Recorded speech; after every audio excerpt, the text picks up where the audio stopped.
Total পরিচালনা পর্ষদ তাদের সাথে বসছি।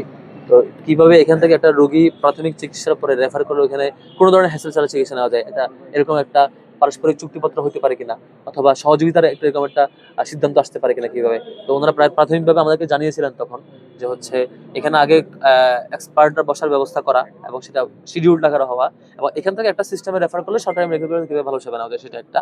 তো এটা অলরেডি প্রাথমিক আলাপ হয়েছে। সরকার প্রাইভেট অনেকগুলো মেডিকেলের সাথে আলাপ হয়েছে যে এখান থেকে ইউনিভার্সিটি মেডিকেলের সাথে তাদের সাথে কোলাবোরেশনটা কিভাবে হয়, যে এখানে প্রাথমিক চিকিৎসা দেওয়া হবে এবং এখান থেকে রেফার করলে এতে অ্যাডভান্স চিকিৎসা কিভাবে নেওয়া যায় সেটা।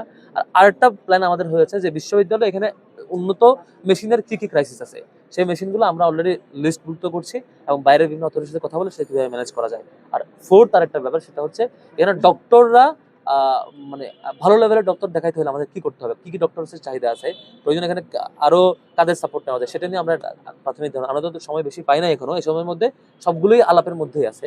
শর্ট টাইমের মধ্যে আমরা আশা করি প্রত্যেকটা প্রবলেম অ্যাড্রেস করতে পারবো এবং আমার শিক্ষার্থীরা সবচাইতে বেশি চিকিৎসার ব্যাপারে আস্থা পাবে আমাদের ইউনিভার্সিটি মেডিকেলে। সেটা হতে পারলে আমরা সফল হবো, আর নয়তো আমাদের এই ছোট বড় উদ্যোগ নিয়ে খুব বেশি পুলকিত হওয়ার মতো কোনো ব্যাপার না আর কি।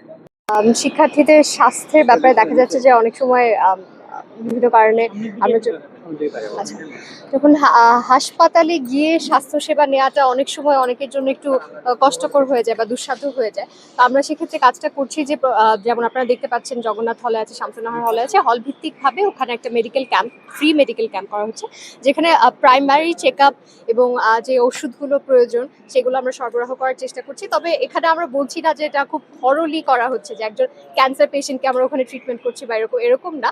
তবে টুকটাক যে এগুলো থাকে আমরা ওই চেক আপগুলোর ব্যবস্থা করছি এবং সেই মোতাবেক তাদের যাতে ঔষধগুলো তারা পেতে পারে সেই সুবিধাটা আমরা নিশ্চিত করার চেষ্টা করছি। মিত্র, ওকে আমরা একটু সর্বমিত্র থেকে শুনবো, আমাদের ব্যবসার কার্যনির্বাহী সদস্য। আপনি তো এর জন্য আপনার আলাদাভাবে আমরা একটা কৌশল হিসেবে দেখছি এমনটা না। বিষয়টা হচ্ছে এই ক্ষেত্রে আমরা একটা কথা বারবার বলি, একজন ব্যক্তি যখন আপনার নতুন পিতা হয় তখন কিন্তু তার অনেক দায়িত্ববোধ জন্মে, অনেক তার থেকে অনেক আশা আকাঙ্ক্ষা এবং সহ্য করার ক্ষমতা অনেক অনেক কিছু এখানে আছে।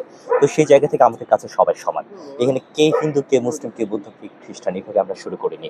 এবং আমরা চাই আমাদের যে স্বাস্থ্য খাত আমাদের এত মানে একটা চরম অবহেলিত একটা অবস্থায় ছিল। আপনারা দেখেছেন হয়তোবা যে শহীদ আমাদের যে মুর্তজা মেডিকেল সেন্টার সেটার বেহাল দশা। সো সেই জায়গা থেকে আমরা 14 সেপ্টেম্বর আমরা কাজ শুরু করি এবং সেই সাথে সাথে আমরা মিটিং শেষ করার পরে আমরা গেমসে যাই এবং আমরা এরপরে আমরা মুর্তজা মেডিকেল সেন্টার যাই, তারপর আমরা পিজিতে যাই। এইভাবে আমরা কাজগুলো করছি অ্যান্ড আমরা আশাবাদী আমরা একটা সুন্দর একটা পরিবর্তন আমরা নিয়ে আসতে পারবো। Thank you so much. Thank you.